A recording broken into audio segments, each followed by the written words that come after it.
Hello and welcome to the Geeky Brummie podcast. Joining me today is Mr. Leigh. Hello. Mr. Sam Edwards. Hello. And Mr. Keith Bloomfield all the way down there. Hi everybody. How have we all been? We all good? We've moved studios again, as you probably noticed. We just feel like a change. Thought it'd be nice. Anyway, coming up on today's show, we'll be talking all about Blue Beetle. We'll be looking at the games releases of the remainder of 2023. We'll be talking about the writer's strike in America, plus our One Geek Things, and the return of Poundshop Cosplay.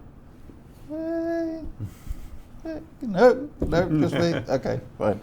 Roll credits.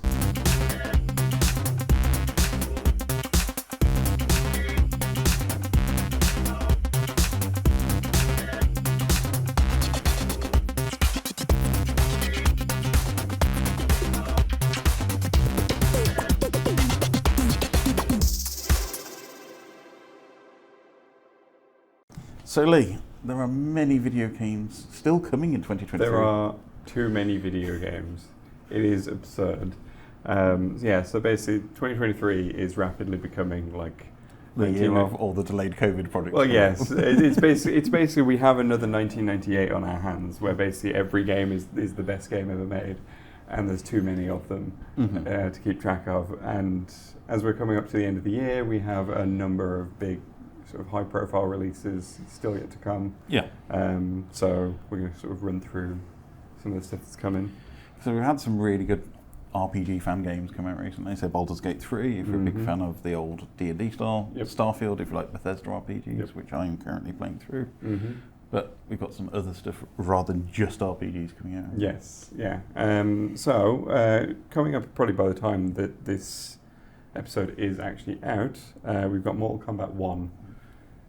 Because everyone now Mortal Kombat 1, the 11th game in the franchise. Yeah, no, it's the 12th. 12th game in the franchise. Yeah, the last one was Mortal Kombat 11. So, but yeah, it's one of these things where it's like, oh, we're going to do a reboot of everything. So we're going to. Didn't they do that with Mortal Kombat 7 or 8? I think they go through a reboot every few years. Just I don't really I've never really been super into Mortal Kombat, but it's one of those series where I know it just endlessly reboots and its plot just gets on. Because they overly convolute the plot and then realise we've written ourselves into a corner, so let's reset everything. Again. It all makes sense in-game. Yeah. Yeah, it's all got a reason. There's a story behind it. And it's kind of, they've gotten like all the celebrity cameos this time around, with a K, of course, because it's Mortal Kombat. Did I hear Megan Fox is in it? Megan Fox is playing, I think it's Natara, but the funny thing is about this is that she only did half the work that she was supposed to do, and they had to get an actual professional voice actress in to do all the actual in-fight grunts, because she apparently is too good to do them, I guess. Too good to be grunty. But also Johnny Cage, who originally was based on Jean-Claude Van Damme. Yes. They have I think it's in the special edition pre-order thing, but inevitably will be released as DLC. There is a costume which is just straight up Jean-Claude Van Damme. And it even changes his voice to be Jean-Claude Van Damme. It is ridiculous. So now it's something weird, like they've actually made him a magic user now. So he can actually stand toe to toe because he was just a celebrity before. Yeah. And it was only celebrity based powers. Yeah. Was the only thing that his greatest power was crotch punching. Yeah. Which was the most obvious Jean-Claude Van Damme reference, because he basically just does the splits and punches his opponent in the crotch, and that's basically the move. So, which is taken directly from Bloodsport. Yeah. If it works, it works, I suppose. To be honest, I mean, I wouldn't like it if somebody did that to me. Yeah. That I would, not want to fight anybody who's doing that. Insult to injury as well, because he's presenting the perfect opportunity for them to crotch punch him. Yes. And beats him to it. So Mortal Kombat 1 is coming out. I've never been a big fan of Mortal Kombat. I was more of a Street Fighter 2 Turbo Hyper Fighting Unlimited, every superlative under the sun edition. Are they still? I never understood that with Street Fighter. It's like we'll just stick another superlative on the end for this next release of Street Fighter. This is what you have in fighting games before patching was the thing, and now we have patching. You just have one version, and that's the end of it. But yeah, I've also never been particularly into Mortal Kombat. I found it found the animations to be very stiff, and I think it's just a kind of holdover of the fact that they had digitized people. Just doing terrible martial arts moves because none of them knew martial arts. They just kind of just copied what the movies were doing. And occasionally somebody going, toasty, in the corner. Yes. So, with that, Yes. we have Assassin's Creed Mirage, which is supposed to be another, effectively a reboot, because they're going back to basics after the last three, like, big, sprawling, epic RPGs. They've now kind of truncated it back down, and they're going back to the Middle East, so they're effectively going back to where the series started. So they had Origins, which was the soft reboot of the reboot. Yeah, that was where they started doing. That's where they basically turned Assassin's Creed into like big sprawling RPGs that are way too long. Where they took Far Cry 3 map and just copy pasted lots of things over the top of it. I played Origins, and one of the things that really annoyed me about that is that half the map is just an empty desert, just so they can say they've got a big map. That there's literally nothing in the desert, and it's Egypt, whatever. But you don't need to render this entire left side of the map to just be an empty desert. If they put something like at the centre of the desert, then that might be quite slightly interesting. I did it. I was like, I'm going to see what's out there. There's nothing out there. It was a waste of time. I'm sure somebody was sat there and you were talking. Which is also why I never played Odyssey or Valhalla. Valhalla, from what I've heard, at this point, is I think it's the better one out of the lot. I think, well, not from my perspective, because apparently it takes about 200 hours to finish. Yeah. And I'm just no, I'm done with this. But Assassin's Creed Mirage, basically, they are going back to the Middle East. So it's set in Baghdad, and they're basically sort of making it more like the older style. I think because people just got I think that Ubisoft got so many complaints about just how big the games had gotten. Will you still be able to sit on a bench and hide from the entire I really army? hope so. Because that was... I think my favourite Assassin's Creed moment in the series was being able to... I think I took out a whole group of guards and then just casually threw them all into the same haystack. There was no limit to it. You could just keep piling them in. So I hope they bring that back. I think I missed an opportunity there to have Assassin's Creed appeal to kids who used to drink in the 80s. Yeah. Because if you've got Assassin's Creed Mirage, you should have had Assassin's Creed Taboo. So anybody old enough that knows that reference, write in, kids. But they've just never done feudal Japan, which is obviously what everybody's always asked for. I think they're going to do it, but it's going to be like a mobile game. Because it's Ubisoft. They can put more microtransactions in there. I mean, let's be honest. Ghost of Tsushima exists. We don't need Assassin's Creed in feudal Japan at this point. It's because that basically is it. So there we go. Also, it is the 90s again because we're getting Sonic versus Mario in 1 week. So basically, Sonic Superstars, which is the new 2D Sonic game, is coming out in the exact same week as Super Mario Bros. Wonder, which is the new 2D Mario game. They're really cashing in on that film, aren't they? I saw on Nintendo Direct, it was here's everything Mario humanly possible. Yeah, it's literally they are really doing a lot of Mario stuff at the moment, because obviously you've got there's one other thing on the list that I'll be bringing up, which is the Super Mario RPG remake is also coming in. So they've got that, and next year they've got Luigi's Mansion 2 HD, and they're doing a Princess Peach game called Showtime, and they're finally re-releasing Paper Mario: The Thousand Year Door. One of the better Mario games, to be fair. Because that's one that I've been wanting to play, but it's it's on the GameCube, so it costs about 300 quid from literally anywhere. But yeah, I just find it funny that both the Sonic 2D game and the Mario 2D game are coming in the exact same week, and I'm like, oh, it's 1993 again, is it? It's not quite the same, because it's not like it's Sega versus Nintendo. Well, you can only play Sonic on a Mega Drive. I mean, I'm inevitably going to get both of them for the Switch, so it's like... I wonder if they'll give it the ugly Sonic as a DLC costume. No, it's the... they've got this sort of classic characters, so it's from Sonic Generations, it's that sort of design of classic Sonic, so the little chubby version that they did, along with Tails, Knuckles, and Amy, and I think they're bringing in some of the weirder ones from that sort of era that I bet 3 of the most. He's not going to kiss a human girl again, is he? No. No, I think they're going light on the story this time around. Yeah. There's a lot of emphasis on the actual platforming and on sort of co-op play as well. Because obviously with all these different characters that you can play, they're allowing you to, I think it's up to 4 players. which also Super Mario Brothers Wonder has as well, which is they basically took like the new Super Mario Brothers games and went, what if we put them on drugs?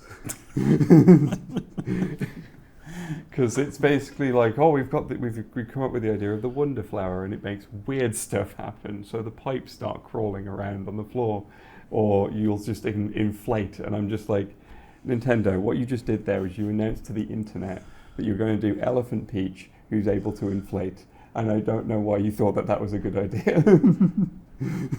Oh, there's going to be some artwork coming to the internet, which none of us would like to see. Elephant Peach and Daisy. Yes. Because they're both playable. But yeah, it's got like, I think something like 12 playable characters, although 2 of them are Toads and then half of them are Yoshis, so it's maybe not... Cheating a bit there.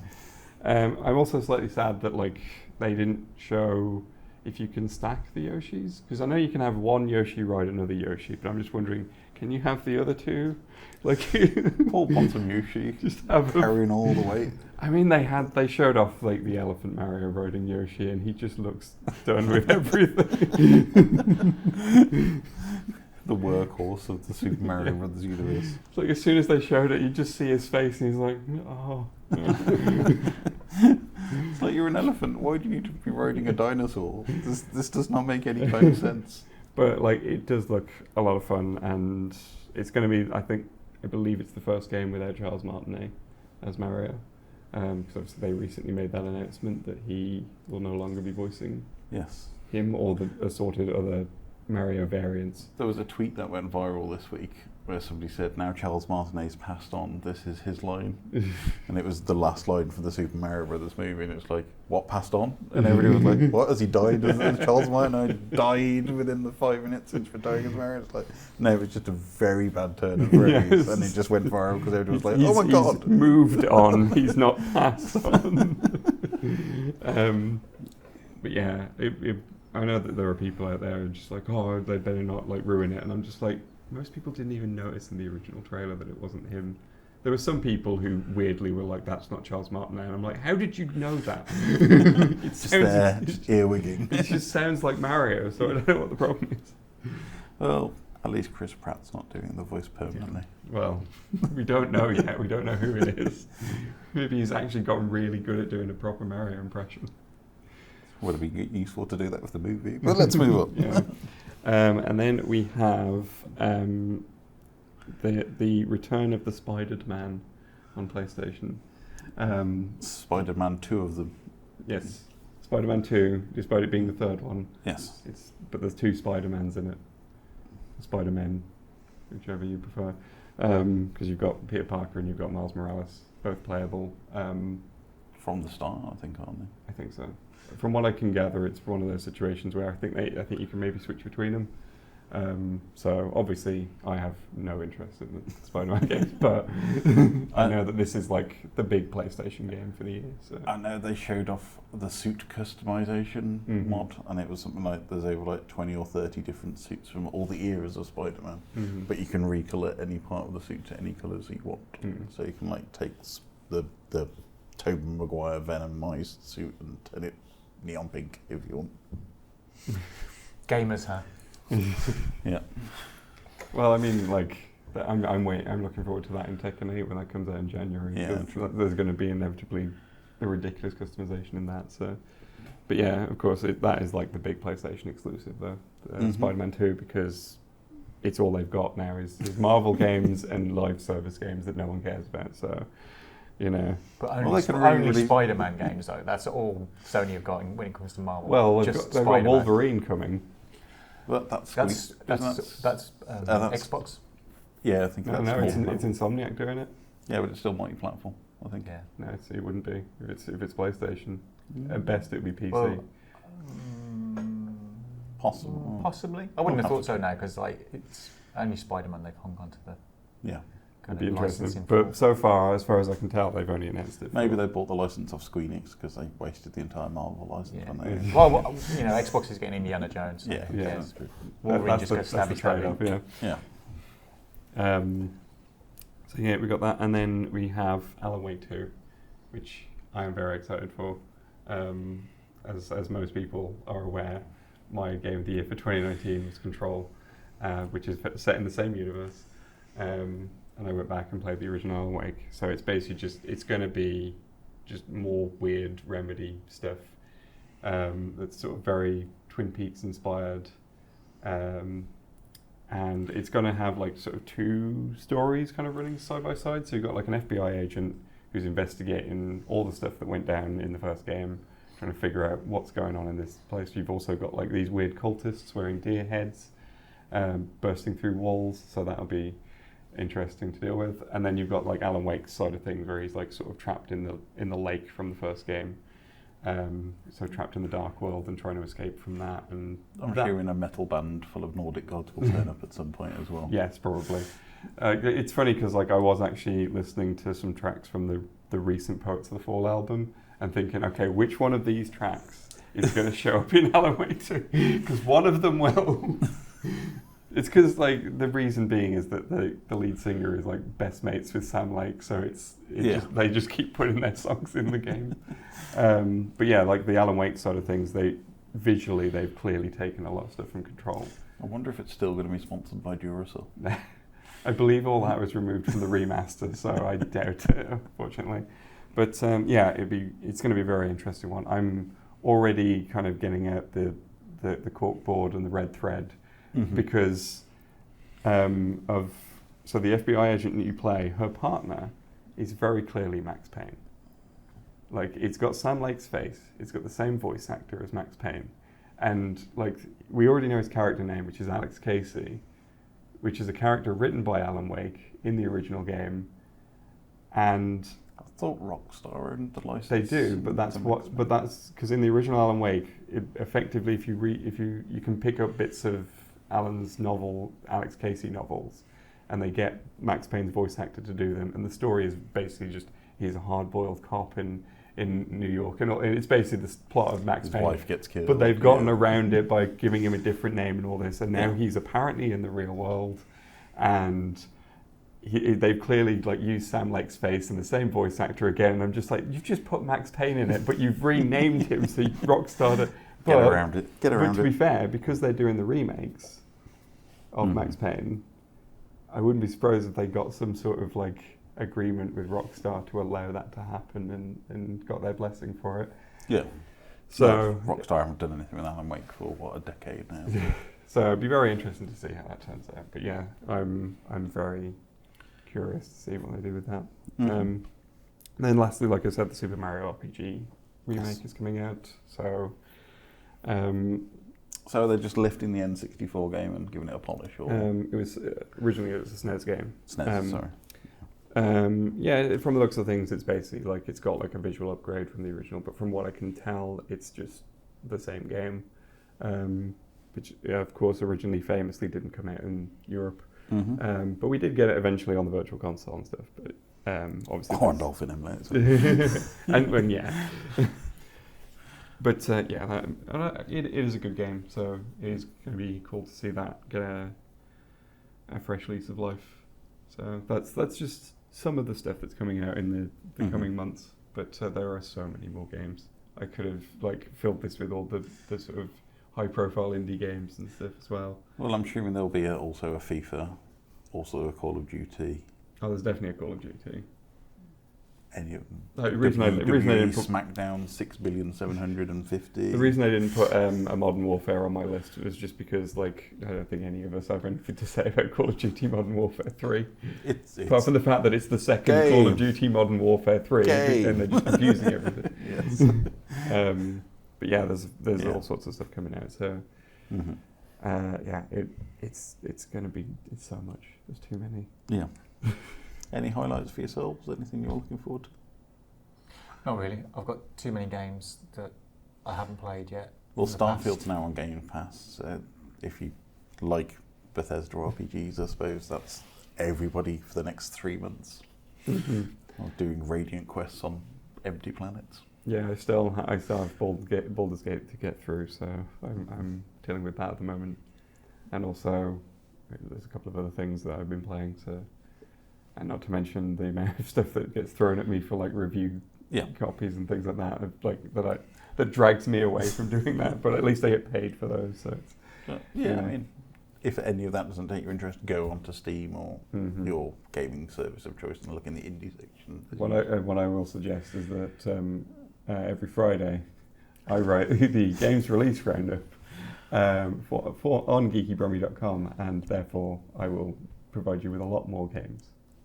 There's usually some really good indie stuff in there that you probably might skip over. I know that one off the top of my head that is coming out is a game called Jusant, which was shown at the Xbox Showcase, I believe. And it's basically sort of like you're playing as like someone who as a climber, and he's got like this little slug friend who sits on his shoulder and is very adorable. It's from the people who made Life is Strange, and it's very much not Life is Strange, but yeah, that looks very interesting, and I've got my eye on that one out, and that's out in October because everything's out in October. Awesome, thank you. So, geekybrummie.com every Friday. Well, most Fridays. Most Friday. Check out the latest releases. Remember Heroes, the TV series? No. I do. I quite liked Heroes.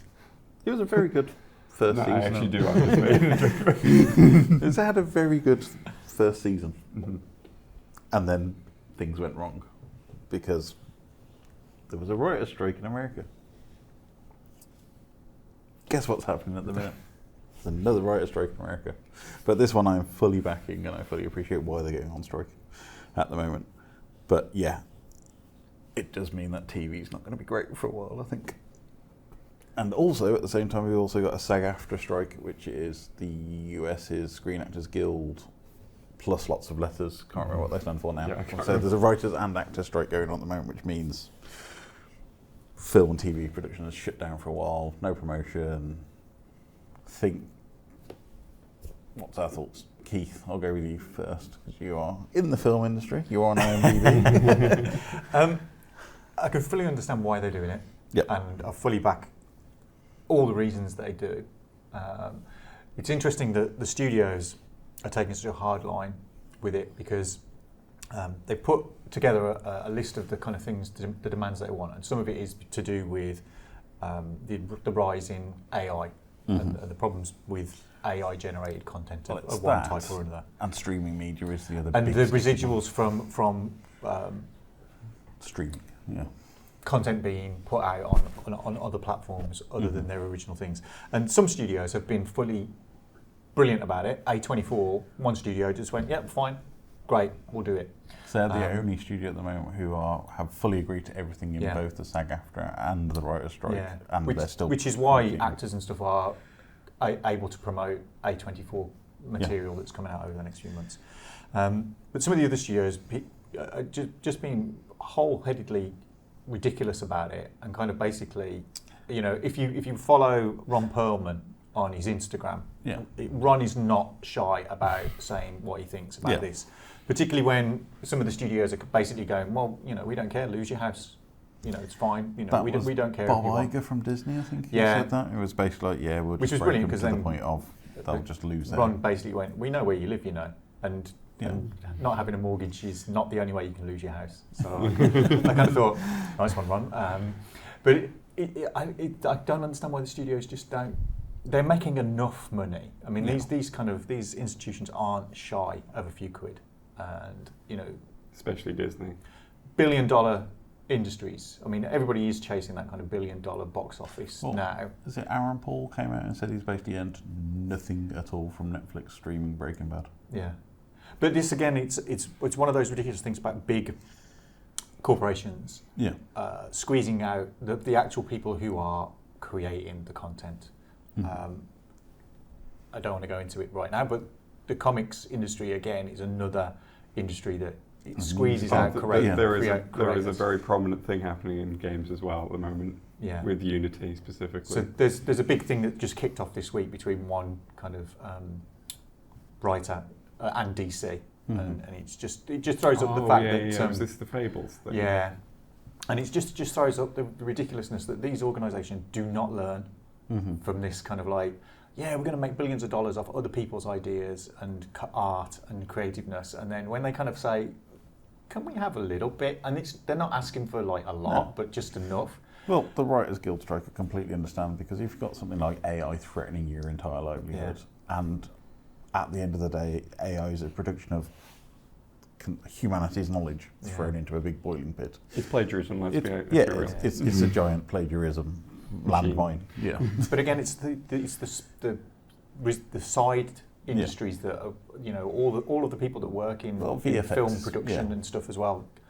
Everybody's suffering, and yet I can't see how a studio thinks that by playing hardball and just going, no, we're not going to give you anything, that somehow they're going to be able to generate content out of AI that they're going to sell to people. No, I know how they $1 billion. think that way, because basically you got to remember that none of the people in charge of these studios are actual creatives. Yeah.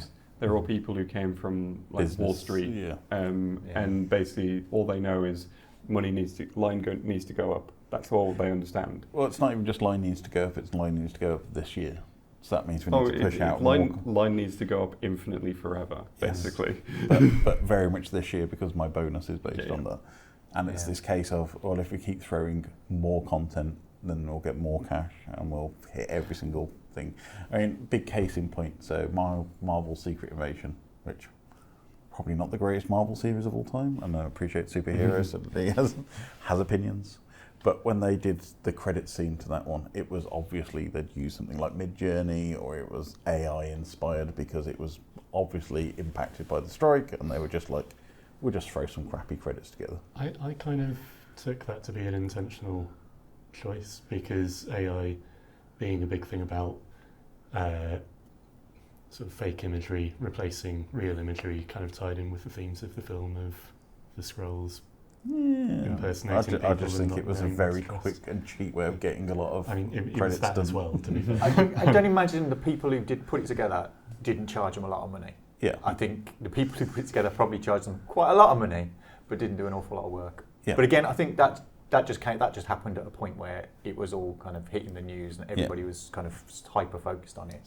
Speaking of like making a lot of money and not doing a lot of work, back to the Unity. CEOs. But again, I think what all of these big film companies have fallen over is they've all seen Netflix do okay out of streaming, and literally every studio's gone, we're going to have our own streaming service. Yeah. So you've got Lionsgate, you've got Shudder, you've got Paramount Plus, you've got, and it's like back at some to- point you're all going to not make money because The we're in markets are a saturated. as Channel 4 would have it, economic crisis.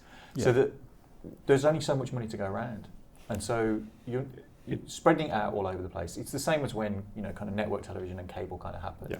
Well, I was going to say we're back to the dark days of cable, where everything if to watch the content you want, because it's now being spread out. Yeah. I mean, that was the one advantage of Netflix back in the day, was it had everything on it, so you would just pay your streaming subscription and watch what you wanted. But now every studio's taken their toys and gone away.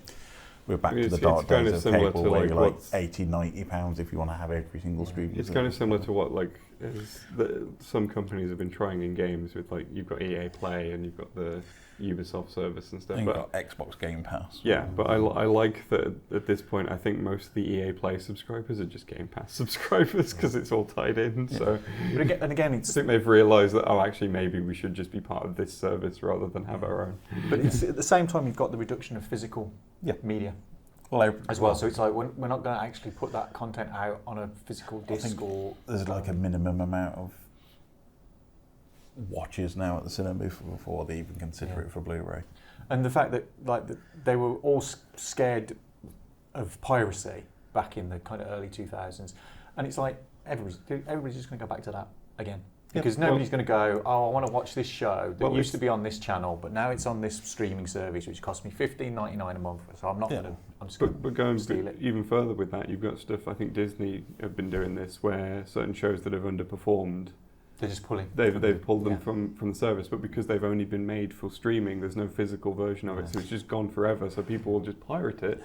It's the only way to get hold of it. Yeah. There was a big thing. I believe it was. I can't remember, the Hulu in the States bought another streaming service and then just binned half the content that they didn't want on it. And it was made for this streaming service, and they were just like, we're not going to. Yeah, but you've got people like Netflix who in the UK is where and people should know we're all big fans of Final Space, but they're basically going to shutter Final Space, and there's going to be no way for you to watch that show after a while. And Olin Rogers is putting out this graphic novel, and he's fully aware that this graphic novel, which has a recap of the first few seasons. I think it was like 1,000 prints they're allowed.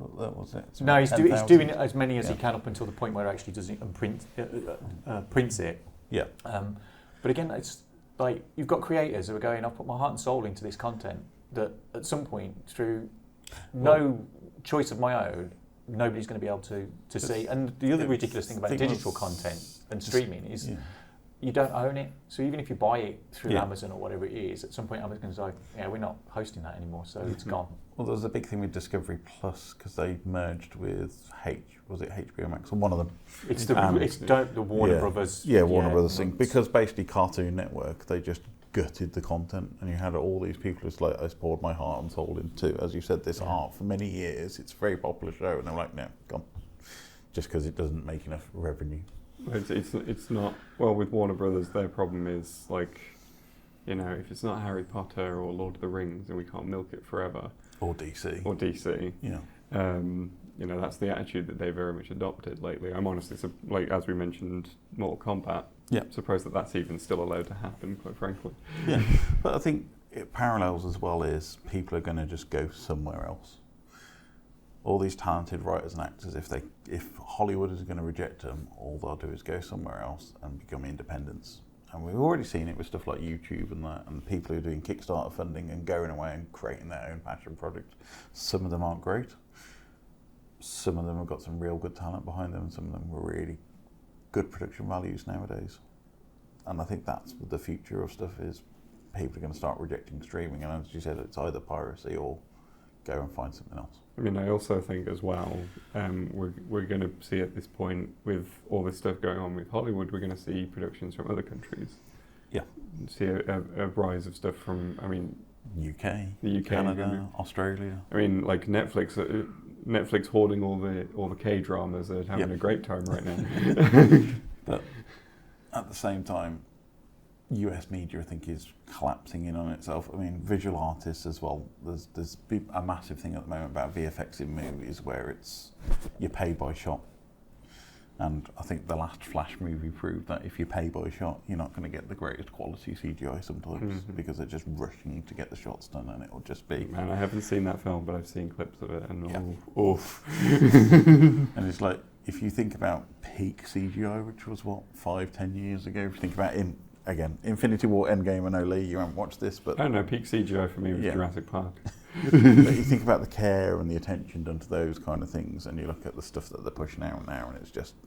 Get it out there, get it out. I mean, there was a few things I noticed recently in the Ahsoka series because I'm watching that, and you look at that and you go, oh, that's a really bad composite shot there because the lighting doesn't match. They've not put any attention to it. You can just see it's her standing in the volume, and they've just gone paste. But that's the other thing about the streaming stuff is they'll go, we'll change that later. Yeah, because they've done it already with a lot of the streaming shows. They've tweaked they've learned the wrong lessons from the games industry. Yeah. Like, we'll fix it later. We can patch this. Yeah.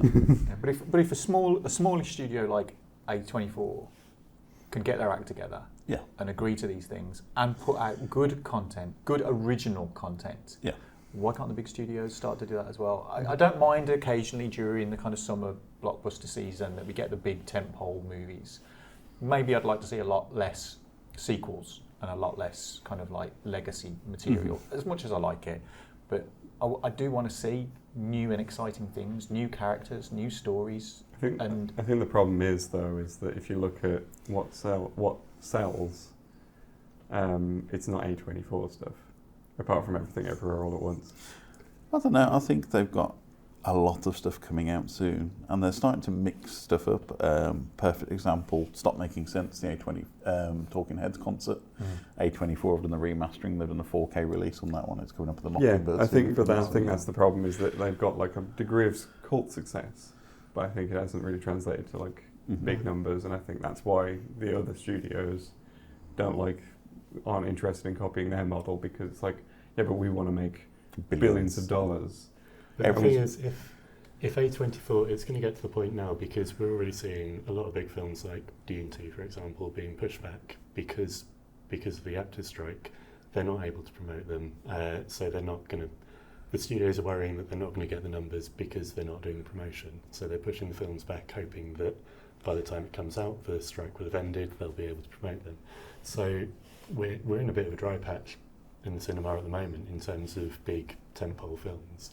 If A24 is the only studio that's putting things out, then that's the only thing people are going to go and see. So they're going to make all the money.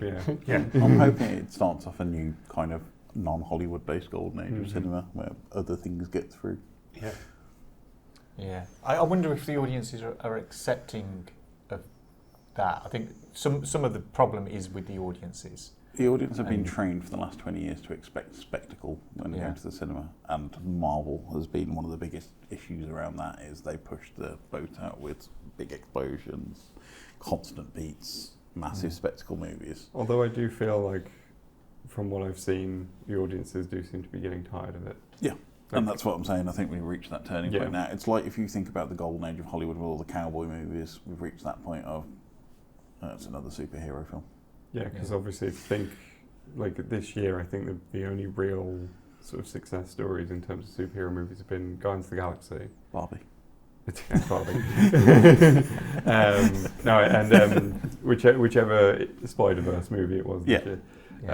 But again, there's massive issues in the background of that one because overworked artists. We're back to the VFX stuff again. Yeah.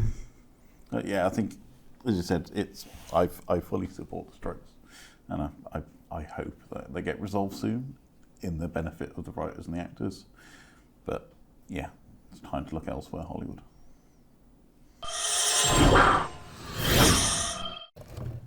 Talking of superhero movies, segue. There's been a new DC movie dropped, and it's an origin story. Your favourite type of superhero movie, when they give it all the build-up of why the character exists again. It is DC's Blue Beetle. Bit more of a fan character than probably the Justice League. So I don't think many people know who Blue Beetle is as much. But it's Jaime Reyes? Jaime Reyes as Blue Beetle, being played by Zolo Maridorena, who is also in the Karate Kid TV series Cobra Kai. So that's where he's come from, if you haven't seen him.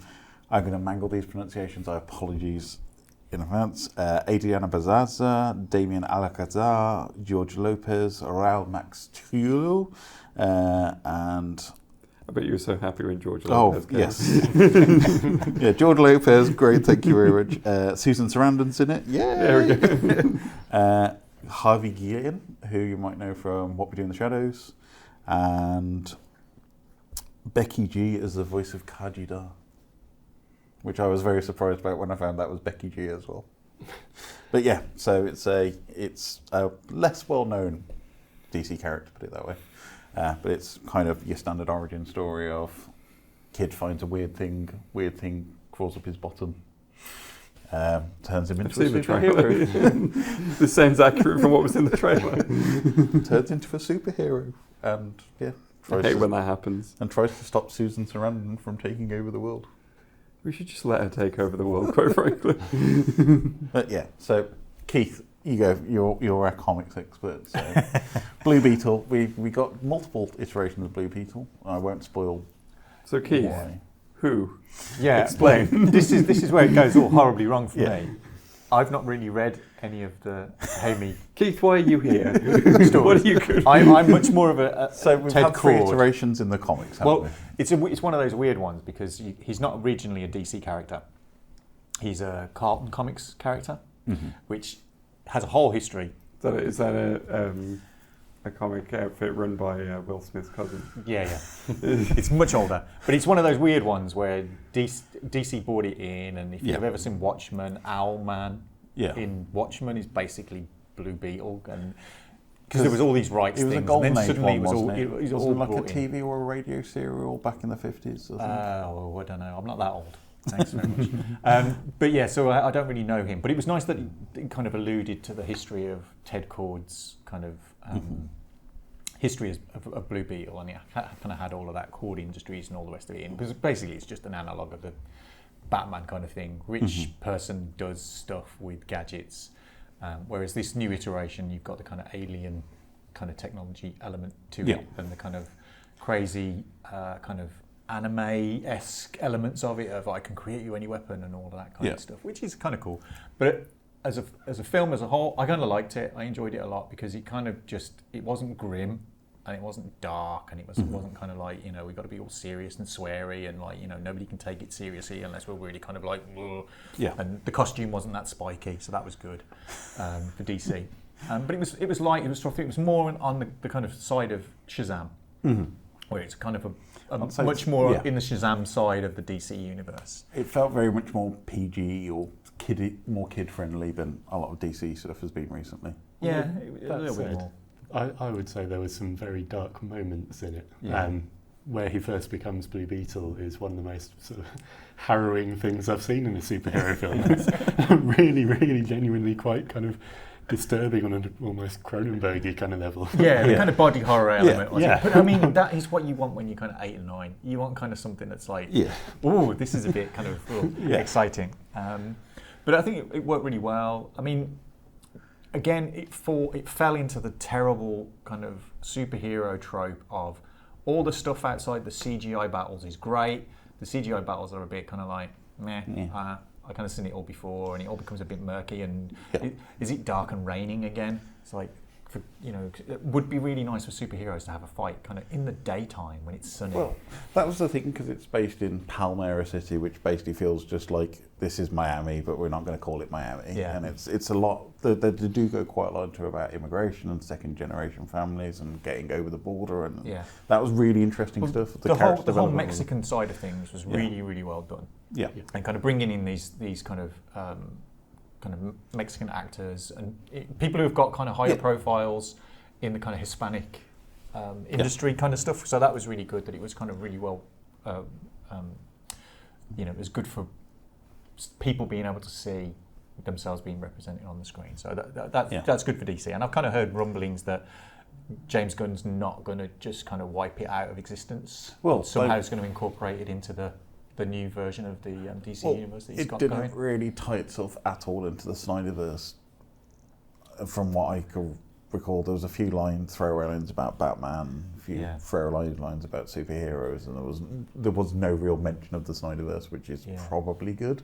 Well, I kind of hope that what James Gunn's going to do a little bit, because the Blue Beetle Well, James Gunn likes not A-tier superheroes quite a lot, which we've seen with Guardians and we saw with Suicide Squad. He likes picking oddball characters. Yeah.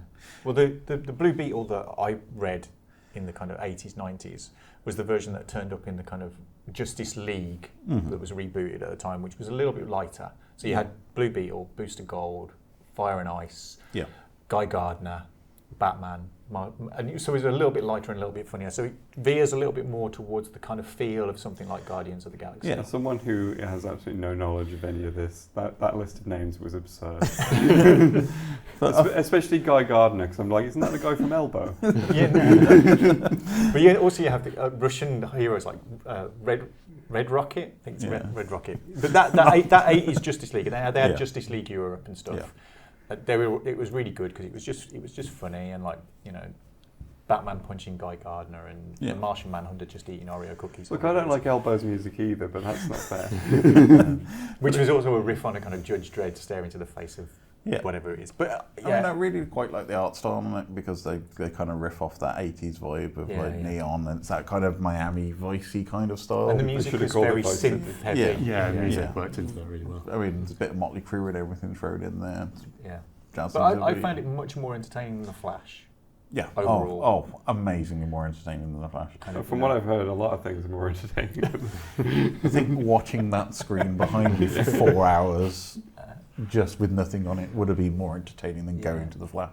But if you were kind of looking for a nice slice of superhero fun, you don't really need to know anything about the history of the character. It's kind of it's pretty much presented all there on screen for you. Yeah, I think Mrs. Geeky Brummie summed it up perfectly for me, which she basically just said, it's a Saturday afternoon comic book movie. Yeah. It's something that's going to be on Channel 5 in a few years. You'll just watch it because it's entertaining. It's entertainment, yeah. And I said I do quite like the poppy style that they did when they went back to Ted Cord's Blue Beetle hideaway. Sorry, spoilers.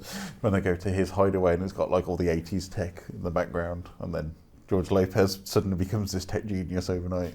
That was a bit weird. That was a little bit like, well, you've not really built this up with the character. Now he's just a tech genius. Yeah. I'm demanding that his grandma gets her own movie franchise because that was one of the greatest moments in there. It's like she's like, you know, it's just that moment when you just go, sweet little granny, but no, she's gone through some things. Yeah. So you know, if they want to do a spin-off, maybe young grandma. There's a whole kind of like thing saying the kind of like 50s and 60s. The concept of younger grandma. Isn't that just a normal like adult woman? No, but you know, if you're going to spin out a film franchise, young grandma, that's a hook, isn't it? There. Yeah. So, what do we think of Holo Mariduena as Jamie is? I thought he was good, but I think he suffered slightly from having such an interesting set of characters as his family around him as well. I think he was the normal one in the family, and as I said, he was more of the quiet member of the family. I mean, his sister is hilarious in it. His sister's great, and full kind of range of emotion as well. There's a moment, not spoiling anything, there's a moment in the middle where something dramatic happens, and her reaction to it was genuinely quite affecting. It's a few gut punch moments, aren't there, really? Yeah. And, I mean, Omak as a villain is always going to be a bit troublesome because it's basically just it's one-man army corps. It's not really a Blue Beetle villain, I don't think. Yeah, it's a bit. It's kind of it's a big DC thing because it's a creation of Jack Kirby. Yeah. So it doesn't. I would have liked to have seen the more Jack Kirby-esque parts of it, but again, that's kind of part of the whole problem with comic books being translated to movies. You're never kind of going to get the version that you kind of want. But I thought it worked out. It looked a bit like relatively Maximilian to me when it was like fully kitted with the spinny arms. It was like. It did have the slight problem which a lot of superheroes have of it's basically the goodie, but like as in same power set as the hero, but it's a different colour. Yeah. So you can distinguish them in the CGI battle. Yes, exactly. And that is the only way. And speaking of villains as well, Susan Sarandon was clearly having a lot of fun, but she went full Rickman. She was chewing the scenery left, right, and centre. She was like, "I'm going to have fun being in a superhero movie." But she had some of the hammiest dialogue. It was spectacularly like if you could get a kid to write some generic bad guy superhero. Like I think lines. that's something for me is just like the notion of Susan Sarandon being a villain in a superhero movie. She works quite well. Like is odd, and I think that's probably why she just leaned into it because she knew it was an absurd completely concept. against type. Like if you know anything about what Susan Sarandon is about, you just go, this is just a brilliant. All casting. it makes me think of is Raul Julia in Street Fighter. It's kind of up there. It's kind of like I'm an evil CEO and I'm going to play the evil CEO. Yeah. But I really liked it. I liked Harvey Guillion's bit of cameo in it. He was great as Sanchez. Yeah, you got it right. But I don't know. It's a good DC film. It makes me wonder what they're going to do with the Aquaman 2 movie now, because that's coming out post Christmas, and it's the last of the Snyderverse or James Gunn's reboot. And it's kind of, I'd have preferred they finished on this film rather than Aquaman 2. Yeah. I think Blue Beetle would have been a better way to kind of like take everybody out. Just like have that transfer over, Yeah. Because I mean, it's a bit, you got to worry about a film that only has its trailer released about a month and a half before it's due to hit cinemas. Well, it's less than 100 days. As I said, they released the trailer this week. And it was, meh. Yeah. And the underwater CGI hair looks terrible. And you just go, oh my God. This is just... And it's like, it's going to get no promo because of the writers and actors strike. Yeah. I'm surprised Warner Brother actually managed to find it on one of the hard drives. Well, I assume it was just in a box labelled Snyder stuff. Something like that. James Gunn was throwing everything else around. It was like, we haven't released this one yet. Oh, go on then. I don't know, considering how Warner Brothers treats their DC movies, I'm surprised they didn't just throw it away. Well, they did that with Batgirl. That's what I'm didn't talking about, yeah. They probably looked at it and gone, do we really want to upset Jason Momoa? He was just stood out in the front office. Just growling at them. Okay, Jason, for you. He's just looming over the desk. It's like Michael Keaton gets his moment in the sun in the Flash movie, so we don't need to worry about him. Yeah. But yeah, it just... I'm interested to see James Gunn's iteration of DC, but I think it's got that much of a hangover now with the whole Snyderverse, Whedon, Justice League stuff. I think they probably would have just done better putting it to bed for a couple of years and then... Nope, got to make money now. Yeah. Yeah, I think Marvel just messed it up for every other studio that's got superhero-related content because they all feel like they've got to follow that Marvel formula. Not even just that. Remember the Dark Universe? Yeah, well, we only got... did we get 2? We got one. movies No, in we that? got one. We got one. The Did we Mummy. only get the one? Where they released the trailer without any soundtrack on I it. love that trailer. It was so good. See, I feel not like we got remember that. more in that because like they did all those promo shots of like everybody sat around. Oh yeah, they and, had this whole plan, Yeah. but they only ever released the Mummy. And they tanked completely. Yeah. But it's like- Wasn't Invisible Man meant to be part of that as well? And Yes. then the franchise sort of died, Mhm. and they just went, oh no, it's the same it's thing. completely separate, nothing to do with it. Yeah. But I think if James Gunn kind of just focuses on the stories and the characters, Yeah. doesn't worry too much about trying to replicate the Marvel thing of everything's interconnected. Yeah. You know, it would be nice to have some references to things, but like every comic book doesn't interrelate with every other comic book. They do try half the time, and it's really annoying. But you can have standalone stories. I mean, I They thought gave the us Batman. the multiverse with Yeah. the old Flash movie, didn't they? So there's opportunity that they can But use just, that terrible CGI. That whole thing was just the worst part of the Flash movie. I've actually Oh my seen the God. clip of it. It is. What? I can't imagine watching a movie and then that scene comes up in the middle of it, and you're like, what? It was the Yeah. bit when they're like, oh look, it's the character that famously committed suicide, the actor that famously committed Yeah. suicide because he didn't want to be typecast as Superman. Yeah. That's It's- Superman. It was also just like how every character was just kind of like staring up at the portal, like, oh, we all need to pay attention to the Flash. It had like, if Poochie isn't in the room, everyone needs to ask, where's Poochie? Yeah. I mean, that was a stunningly Awful, tone-deaf yeah. sequence, but And then the whole Nick Cage bit, and it's like, oh, we're just going to cut to this fight scene for 30 seconds as Nick Cage is Superman. Not explain it, just have Yeah. Nick It's like- Cage. if any of you know Yeah. about it, here you go. You Like, know, yeah. obviously. I don't it's- know how you can put Nick Cage in a movie and just waste him like that. Oh, it's been done before. I was going to say, I think there's a fair few. I know there's a few, but like, He's on a high again at the minute. even yeah. like the Wicker Man was like salvaged by him just chewing the siege. I don't think don't I'd think he ever could have heard the saved that. phrase "the Wicker Man," the Nick Cage Wicker Man salvaged. It's like, but I liked the Batman last year's Yeah. Batman. Yeah. I kind of liked that standalone. It was brilliantly That was put just together. Batman it was Year really One, good. the Yeah. film, wasn't it? And it was a great interpretation of Batman, and I Yeah. stick by it quite a lot because, yeah, as you said, it's all right. It's another origin story, but it was very much well done. Year One. Go and let Matt Reeves play with that one. We got the Joker Folie Deux, I think it's called, which is kind of that separate thing. Yeah. Lady Gaga as Harley Yes. Quinn. Yeah. Interesting. But who knows what? I like Gunn. What he Yeah. did with the Suicide Squad was brilliant. I loved that. That was Yeah. just like, this is ridiculous, and I hope we have more of that Yeah. in his DC universe. But again, it's going to last a few years until he falls out of favour, and then Yeah. something else is going to Until happen. they dig up another tweet. Yeah. But Yeah, if you just want to be entertained for an afternoon, you know, give it a shot. I'm sure it'll be on stream within 3 minutes from the release of this episode. yeah, I mean, you know, it reminds me of things like The Shadow and The Phantom, Yeah. and those kind of like 80s and 90s superhero movies, Dick Tracy, all that kind of like. Yeah. We're just going to have some fun with it. Even, I'd say, part of the mask. Yeah, There's the some Mask. of them. Well, the Mask's comic book superheroes. Yeah. It's all, yeah. And it has that kind of dark edge if you ever read the comic book. Really Yeah. actually worth reading the Mask comic book. It is not the film in any Oh way. no, no, it's not. But yeah, I really enjoyed the. Well, I don't know how movie. you'd write a comic book that's just a Jim Carrey vehicle. He's too animated for a static medium like comics. Wow.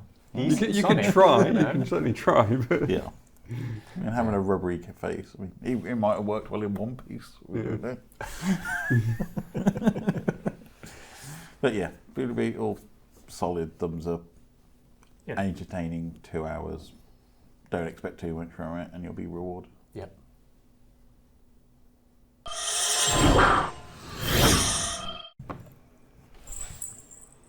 The King returns.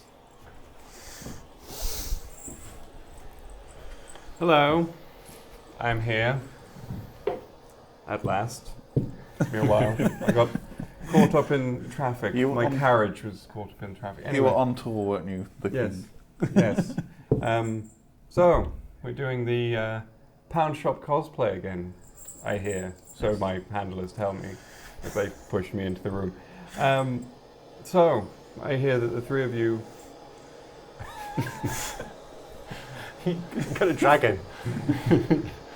I One thought that they... There we go. Brilliant. Anyway, I hear that you have costumes for me. What was the theme, Oh Mighty The King? theme was ancient history. It was meant to be tied into the Indiana Jones movie, but Which is now on DVD and Blu-ray. Available to stream now. Unfortunately things got in the way of that. But anyway, the theme is still the same. So, who would like to present their cosplay first? I think it's the King to decide. Well, I believe Keith was the winner last time. Mm-hmm. So I think it makes perfect sense for him to go first. Oh, okay. I shall go and prepare. Oops, Do that. we may have to play hold music. Yeah, you're gonna have to play hold music. There'll have to be a cut. I will get the brass band to play some trumpet music, a fanfare of some sort. Just talk amongst yourselves. So, Oh Mighty Liege, what era do you think of ancient history that Keith is going for? Well, It sounds like an era with a lot of Velcro. yes, the 80s. I remember them well. I don't know. I'm very curious to see, to be honest. Any hints from Sir Keith? No. For some reason, I'm expecting a wizard of some sort. I don't know why. I think Keith would make a good Gandalf. He would. Or maybe a Merlin. Your expectations need to be much, much lower. I'm trying. If not that, then I don't know. Are we on the continent of Europe, Keith? Kind of. Intrigue. That's So what was colonized by Europe? Everywhere else. Everywhere was. Yes. How much progression along the costume are we? About 75%. Well, I will dock points for the time taken to change. Did you keep within budget, Sir Keith? Oh yes, it was well within budget. Good. I mean, nobody wants to be spending the royal coffers on Absolutely not. useless frippery. The £7 are very important. I believe it was £7. I don't know what budgets are. It was indeed. I have infinite money, so I don't really care about budgets. 6.5 hours later. The king is getting impatient. Look, it's going to be worth it in the end. It's almost time. I will be the judge of that. It's almost time for the royal feast, isn't it? It is. Okay. There is Here a we go. royal engagement.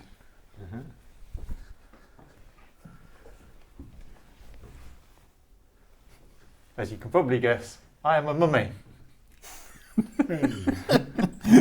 I was thinking the Invisible Man with the Yeah, I was thinking. It's a very interesting take on a mummy. Keith, you are aware that they wrapped the whole body. Look. I think that meant he was a biker mummy, hence the shades in the jacket. BMX mummy. Hmm. Yeah, so obviously Indiana Jones would have come across some mummy in his investigations of ancient temples. So I think I've nailed the theme. I'm not sure they'd be wearing those shirts. I'm a contemporary. I've been, you know, Oh yes, the contemporary mummies. contemporary mummy. It's a reverse Weekend at Bernie's. So,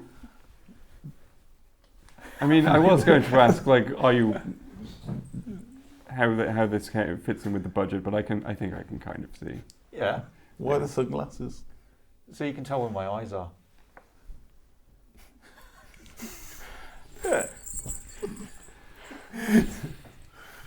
Well, What was the total expenditure, £1. including the sunglasses? No, those were models only. But you know, and considering I put this, basically I had this idea and put it together on the way to the studio.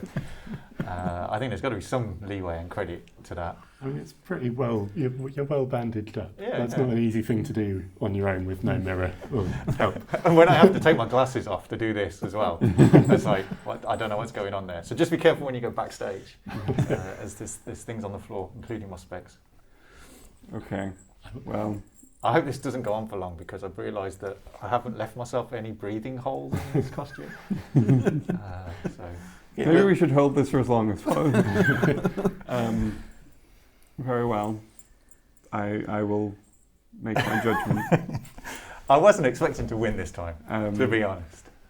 We might as well move along and Sam, Yep, if okay. you could change it to your costume, please. Of course. Just avoid the. I'll do my best, detritus that's but there. in true my costumes tradition. Are you trying to sabotage the competition, Keith, by No, placing no. a barrier in the way of your stuff? Because that will see further docking of points. I think the bigger issue is, in true tradition of my cosplay type things, mine is very hard to see out of. So I will try and avoid stepping on any glasses. So is this? My theme was not hide your vision. My theme was ancient history. I can apply the hide your vision thing to most themes you want to give me. You can see why I put the sunglasses on now, can't you? I think it's an improvement, to be honest. What, with or without? Either. I mean, it's really tough to put sunglasses on without ears. Sensible idea. I remember. When you take the sunglasses off, I am reminded of an old tale that they told in the courts, known as the Tale of the 13th Floor, which was part of a series of tales known as One is Afraid of the Dark, I believe. And there was a tale about weird alien creatures in a tower or something like that, and they had a face like that. So that's what that reminds me of. Not sure it reminds me of a mummy, but you know. I hear rustling, my liege. There's a lot of rustling. Yeah. One eternity later. Any clues, Mr. Sam? It's not a million miles away from Mr. Keith. We're going to end up with two mummies. It's the Scorpion King. I'm just working out where to assign the microphone on this. I mean, I'm looking around. I can't see anything, really. You know. 3 weeks later. Can you see? Let's see if Sir Sam can make it before the studio gets demolished. I can sort If you of break the studio, that's extra Really points see. docked. I mean, I'm getting the impression of a toga. yes. Yes. Oh, right. So, yeah. Oh, okay. Yeah. All right. Fair enough. Very interesting choice, Sam. Thank you. He's come as a furry. I mean, come on. We've got it going on. In terms of thematically, we're on the right page here. Okay. Keith, could you provide your organs to him, please? Because I believe that was how the mythology worked. Has anybody got some spare Coptic jaws? Yeah. I need the heart and a feather, I believe, is That was it. what's required. Apart. Yes. So, do you want to explain your costume, Sir Sam? I am Anubis, the Egyptian god of death and afterlife. Mm-hmm. And what was how much money was spent on that? Precisely £7. The Forward. sort of frame of the mask is cardboard, which was free. The material is a throw rug, which was £6, and obviously sewn together. And then the toga bit is a very, very cheap and not very pleasant to wear tablecloth. It's £1 for 2 of them. Very, very good use of materials there. I'm impressed by the use of the throw rug, most of all. I was quite pleased actually with that because on the one side, like the outside bit that you could see, it was the kind of shiny material that's in the ears, which I thought may or may not work. I was sort of hoping it might look like a kind of starry sky almost, and that would look quite cool. Yeah. And then opened it up and it turned out it was just nice black fur on the other side. So I was like, oh yeah, that's perfect. Excellent. Wow. He's obviously got a higher quality Poundshop round by standards than I have. Well, very interesting. Very good. I believe you might have a costume for us. I have. We got 3 costumes this time around. Excellent. I shall return shortly. You've not used your go change I don't like catchphrases. catchphrases. They're tedious. I have executed people for less. I'm hoping that Ryan fits with the Egyptian theme.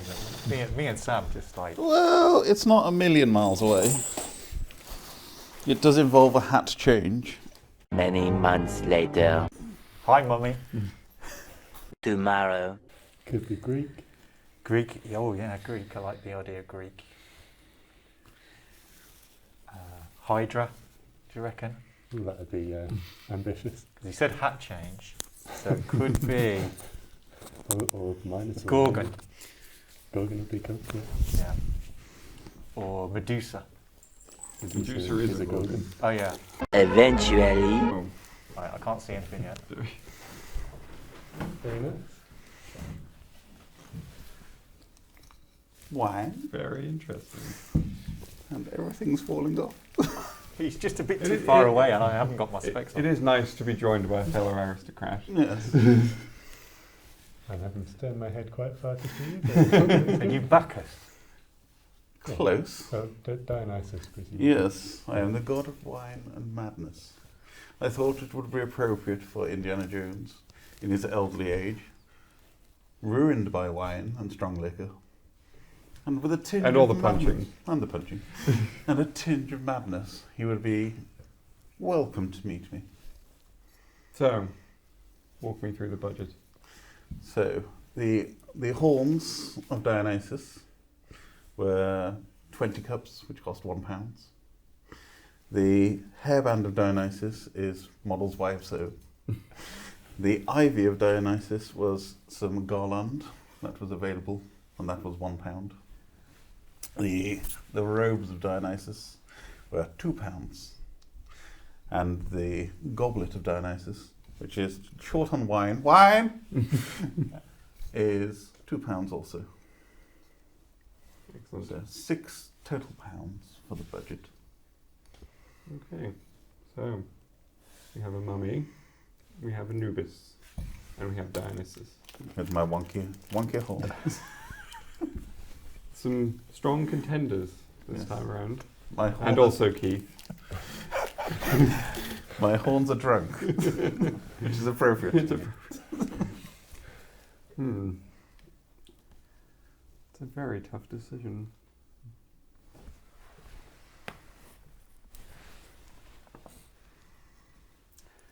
Can we speed this up, because my holy ivy and horns seem to be disagreeing with this climate. I should be reposed somewhere with more wine. I think I shall award this one to Sam for his Anubis costume. All right, so Sam. Well deserved. I'm Because not sure that writing is the best head idea. is genuinely impressive. Thank you. So, I do like the Dionysus. Keith, you put some effort in, I guess.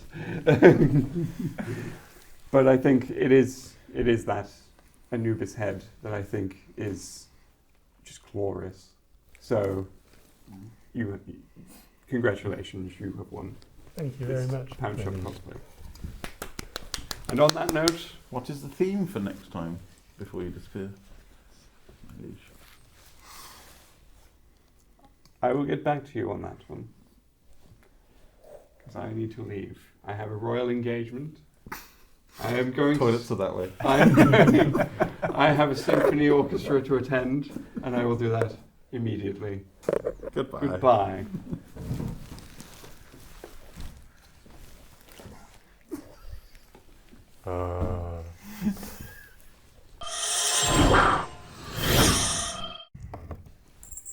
Well, that's enough of that. It's time for One Geek Thing. Who's going to go first?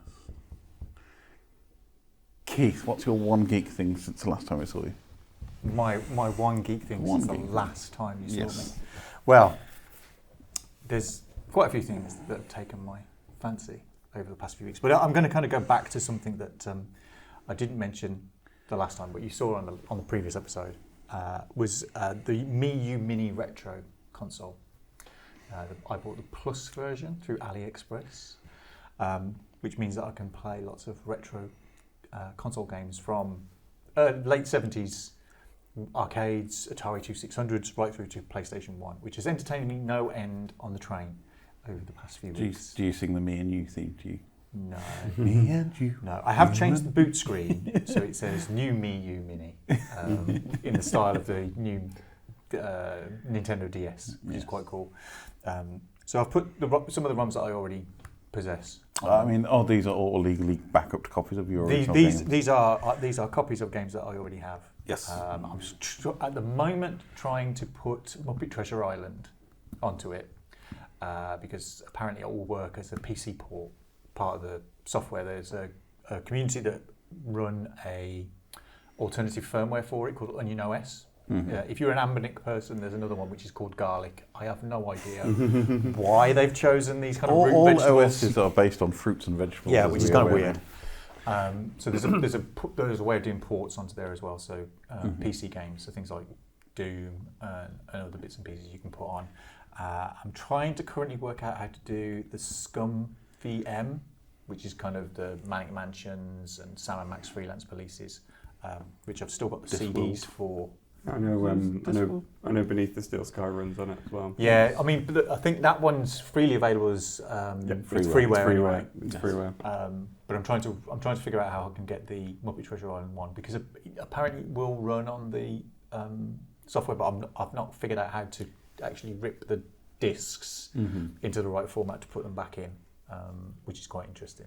It's a bit easy with some of the other bits and pieces, and I haven't got ones that have got like the big kind of voiceover bits and pieces, so it still does the kind of non-CD sound and stuff. But I'm quite impressed with its PlayStation emulation, which is quite nice. That's quite good, which means I can play Parasite Eve again. Although after I bought this, I did find at my mum's house my old PlayStation 1, which I was like, I could have just played it on this instead.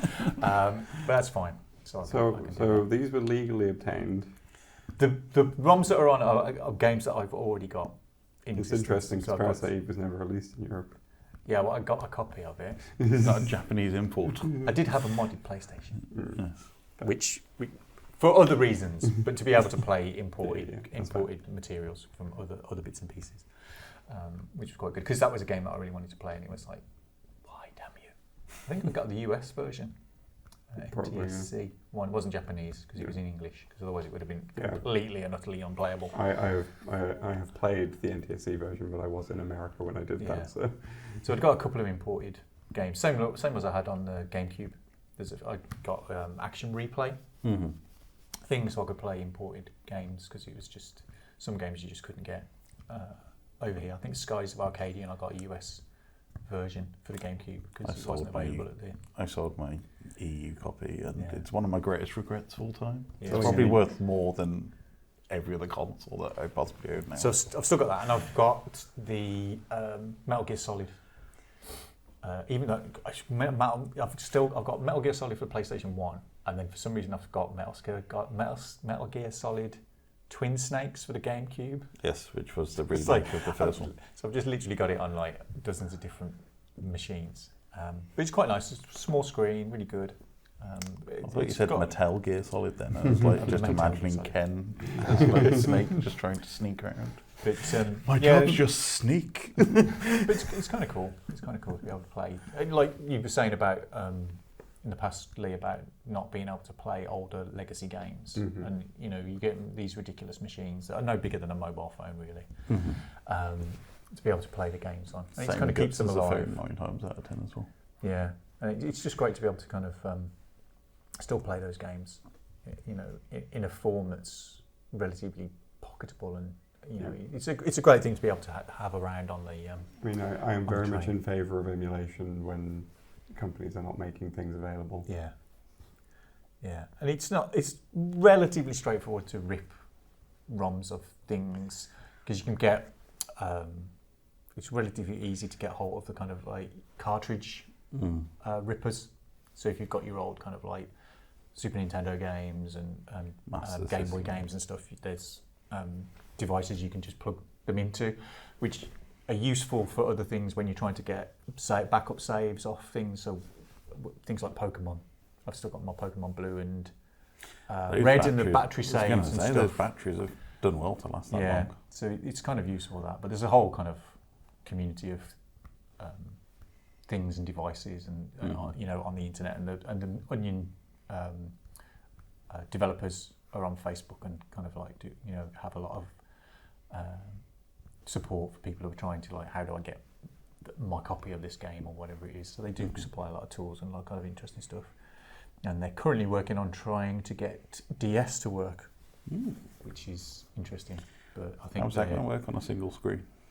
You can put it side by side.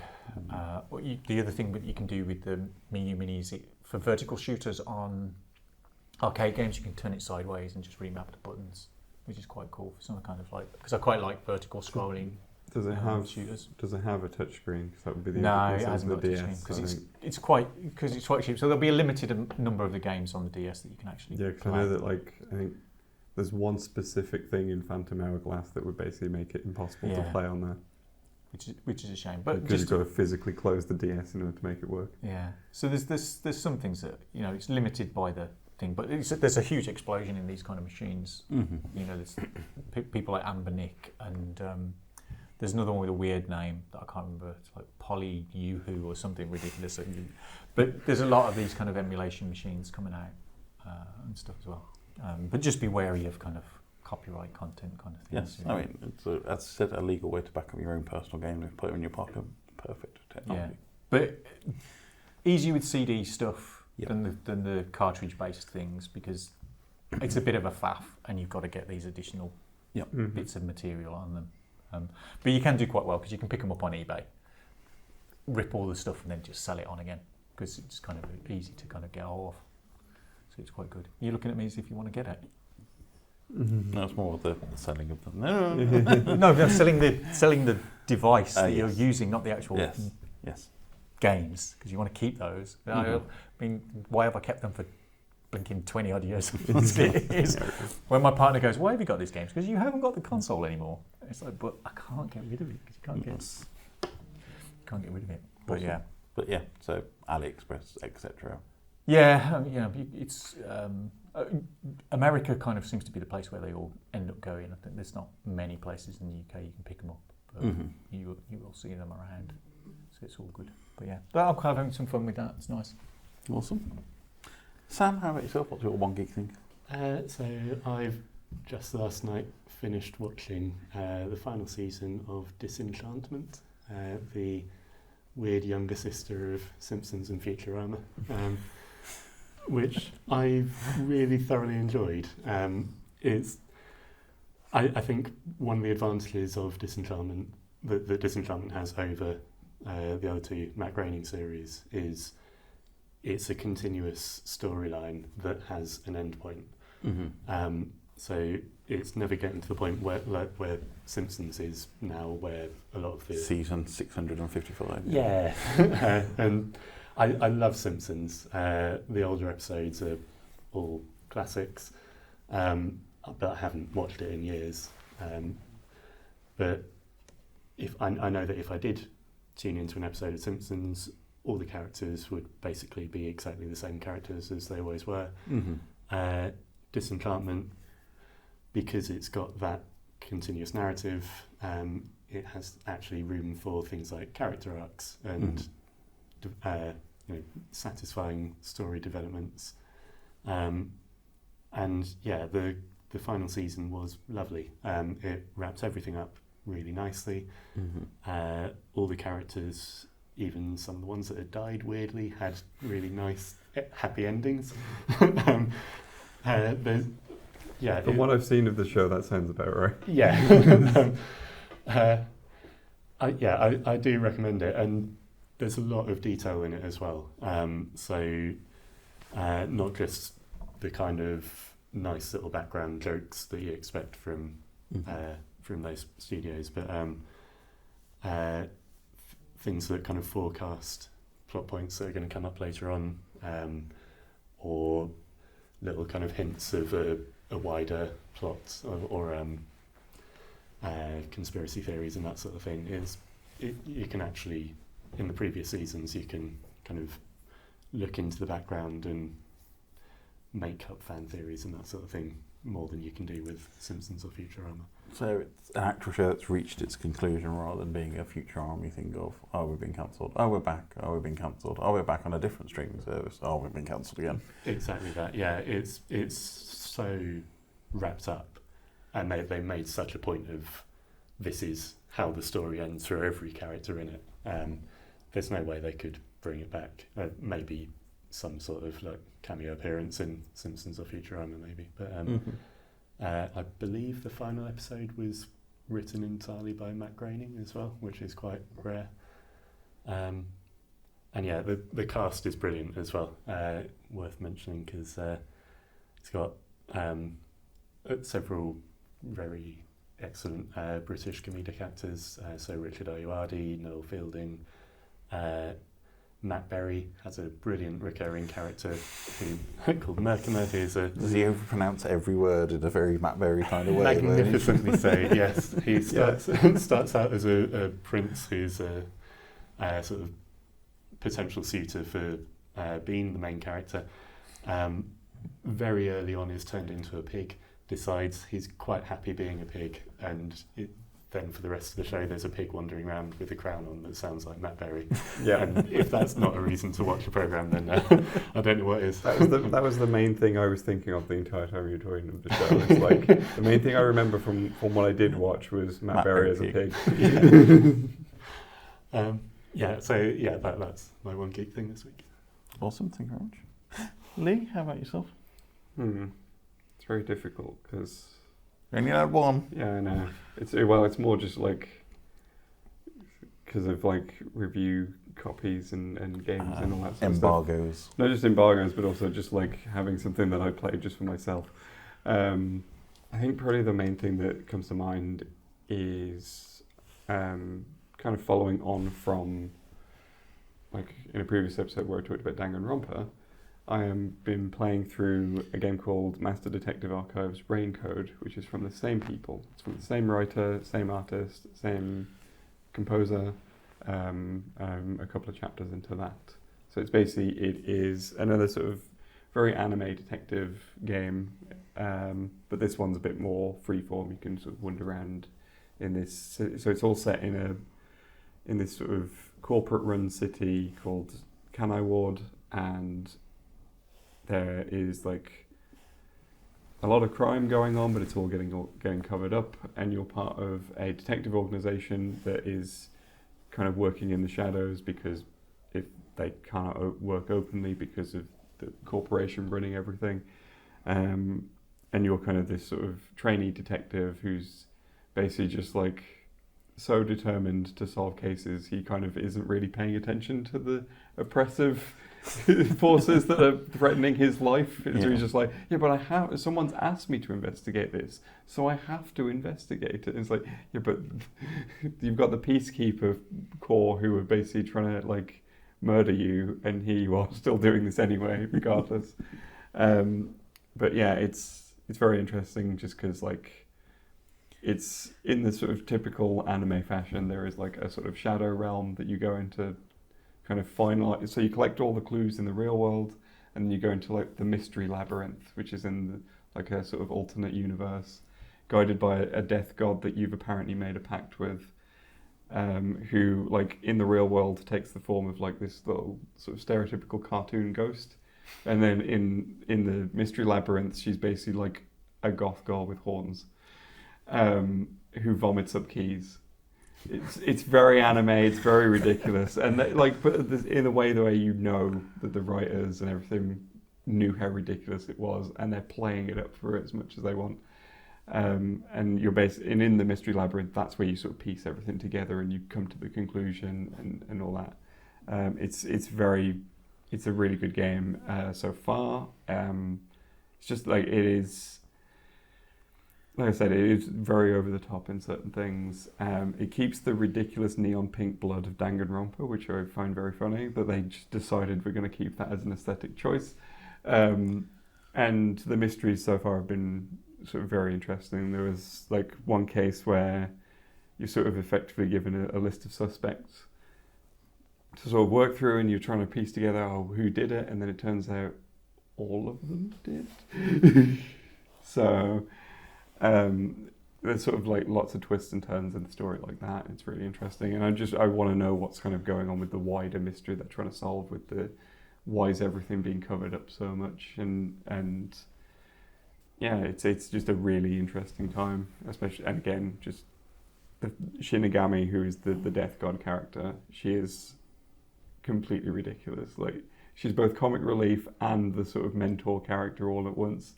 And like it's really good how they've portrayed her, and they've even they kind of touch on some of the sort of skeeviness that you sometimes get in anime. It's kind of almost done in a parody way, so you can kind of go along with it. So and also like ridiculously, she's the only character in the entire game who's been given jiggle physics. Like, no other female character in the game has it, just her, and it feels like an intentional choice on her part that she's just like, I'm going to make these just go all over the place and to cause distraction for no good reason. So that's kind of how ridiculous it can get. So just having a lot of fun with it so far, though. Only a couple of chapters in, but yeah, and that's exclusively on the Switch as well. Awesome. So what about you, Ryan? I've got something big to share. Well, something big, well, something small. So remember a few years ago now, I think it was on Geeky Brummie, we had the Thummy consoles. So that was by a chap called Ken Burns, who makes tiny things. I think he also made a very tiny guitar, which we talked about. Or was it a very tiny violin? That was it. It was very Tiny violin, yeah. The tiny violin. But we now have the TinyTV.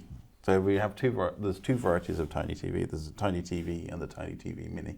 But I backed the Kickstarter campaign for the TinyTV Mini.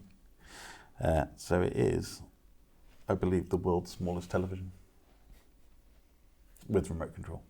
Which is bigger than the TV. And it does work. So you get your volume, you've got your channel change.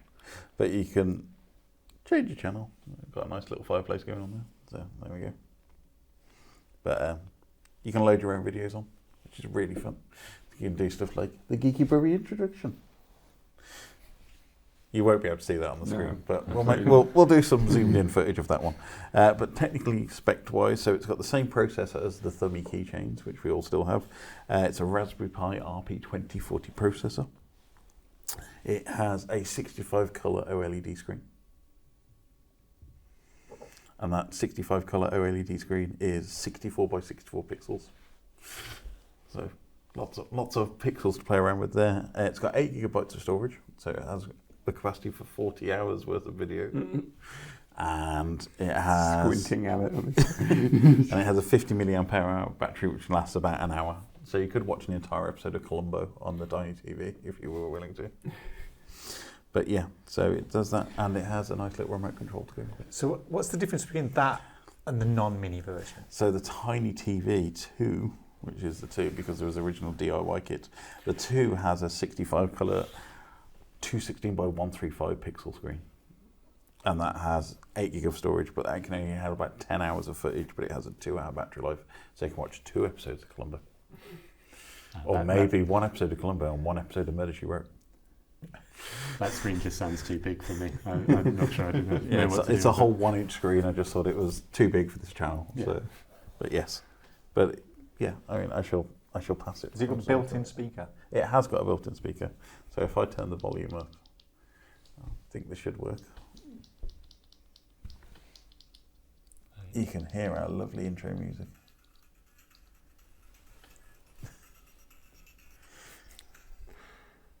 It's great. It's a lovely little thing. Kind of want to like get it out on a plane or something and just sit and watch it. I mean, I just think it's a great little marvel of modern technology. We've now got to the stage where you can have a less than a 1-inch TV. I do quite like the content you've got on here is widescreen as well. Yes. So It's not using the full come with a little TV aerial? It doesn't come with an aerial. The bigger one does have an aerial, the TinyTV. That'd be quite cool. But yeah, I mean, it's a 0.6-inch screen, so it is the perfect resolution for watching all your high-definition content. I do think they're missing a trick by not calling the mini one the teeny tiny TV. It's quite impressive that you can change the channel, Yes. and there is stuff there. Yep. So there is a fireplace, some videos of flamingos, I believe. They're just, I don't know if they're flamingos, they're random birds. Yeah, I think I saw a seagull on there. Oh, Yeah. It's definitely a bird of some sort. Yeah. Yeah. And there's a fireplace as well, I think. So. And then there's the Earth from space. Yes. It's quite impressive. Well, the fireplace is cool. Let's do the Earth. It is the ISS, I believe. But it was, it's something I backed some time ago. It has had some issues around the injection moulding and the 3D printing to get it released. But yes. But just think of like the Earth from space footage. You've had this whole space mission, put a bunch of people into space. Yep. And then that footage has come back to us. Yep. Also, it can be on that tiny screen. Yes. So you can truly appreciate the majesty of outer space. I mean, it's ridiculous that I'm quite tempted to go, get my kind of 6-inch Star Wars figures and just like put them on a little settee made out of Lego, and they can watch TV. If you think like, not me particularly, but you think about dolls' houses. Yeah. This would be like the perfect kind of thing to put inside a doll's house and just have that playing away in the background. And it is USB-C as well, which is instantly the best USB. Even Apple have learnt that lesson recently. But No. I think you'll find they were forced to learn that by the EU. So excited to kick the table. Yes. But yes. So I think it can store up to 25 videos, so you can have 25 channels of content on there.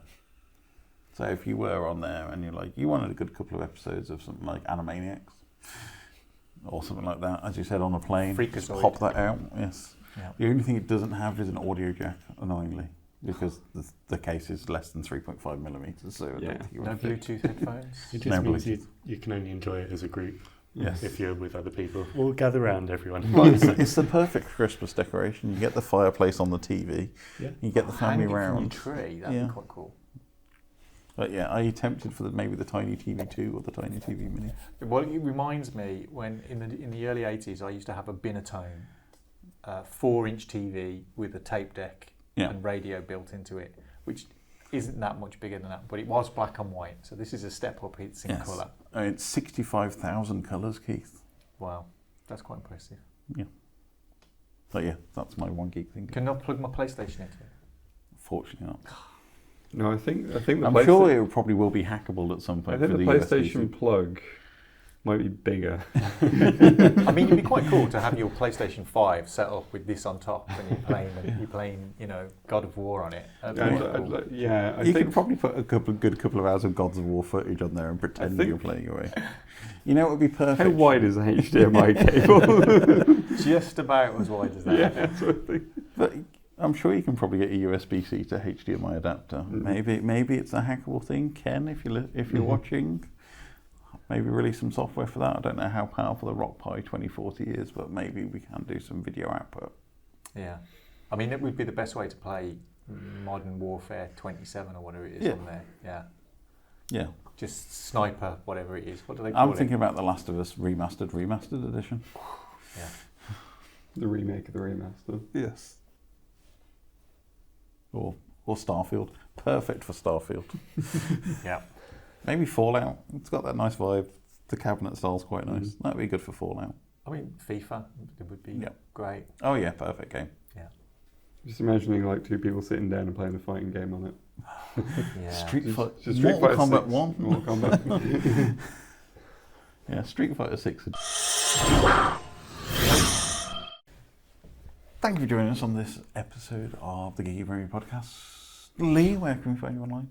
You can find me in many places. You can find me on YouTube at Bob the Pet Ferret, and when I remember to update it, the Twitter account for that is Bob the Pet Ferret. It's still Twitter, I don't care. My personal account is The Cheap Ferret, and also I put a ton of writing up on Silicon Era, who I do work for. Lots of reviews, news and guides and things on there, so go check that out. Awesome, thank you. Sam, how about yourself? Where can we find you online? Do you remember which way around they are this time? I think so. So I'm on Twitter at DragonSam89 and Instagram at SDEdwards89. Awesome, thank you. And Keith, how about yourself? It's Hard Luck Hotel with an underscore between the Hard Luck and the hotel on Twitter. But I'm also now on Blue Sky, thanks to Grant Perkins. Thanks for the invite. And mostly kind of Wednesdays on the Geeky Brummie Twitter and the Geeky Brummie website with my picks of the week on the Geeky Brummie pull list, which this week just gone, whenever that is in recording. Peyton Oswald, thank you very much, mate, for a retweet and a like, which got our impressions up to over 55,000 on that particular one. I haven't bought the book yet, though, so don't tell him. But yeah, so... But you can also find your shorts on our YouTube channel as well. Oh yeah, which is just, that's the best. How many times did I have to re-record that audio? Less than a minute. Oh my God. Yeah, but yeah, on YouTube as well on a Wednesday. Awesome. And this will be released before it happens. We have our Birmingham Anime Film Festival, which Geeky Brummie is collaborating with the Mockingbird Cinema, the Mac, Flatpack, and Worlds Apart Birmingham on. So we have a fantastic range of stuff coming up. Evangelion 3.0 plus 1.01, Thrice Upon a Time. Nice short title there. We've got a special preview of that on the 29th of September before it goes on general release on the 6th of October. We have a special advanced screening of Macross Plus, the movie, which one of the first times it's ever been shown in the UK. It's been in right to hell for decades, so all the anime managed to sort it out for that one, who are sponsoring the festival. And we've got a brilliant Ghibli marathon, so some of the Hayao Miyazaki's finest works. And as a kind of parallel to that Ghibli marathon, we've got a Shinkai marathon, who is known a little bit as the new Ghibli in Japan. Some fantastic work there. Your Name, Weathering With You, 5 centimeters per second, Garden of Words. We've got some other great stuff. So Cyber City Odo 808, which is a classic 90s Japanese animation. Worlds Apart, Pitch Promare, and A Silent Voice. And fantastic range of films. Perfect Blue at the Mac. Belladonna of Sadness in its 50th year at the Mac as well. So some fine stuff there. All at baff.uk, which will be on the screen and in the description below. So go and check it out there. But otherwise, we are Geeky Brummie. You can find us on Twitter, Instagram, Facebook, possibly Blue Sky coming forward in the future. We never know. Threads, I believe, we have an account that we never use, like the rest of the entire UK world population. Yes, but on Twitter, Instagram, Facebook, YouTube, geekybrummie.com. Don't forget to check out the poll list. Don't forget to check out Games of the Week. More stuff coming to the website soon. But for now, goodbye, everybody.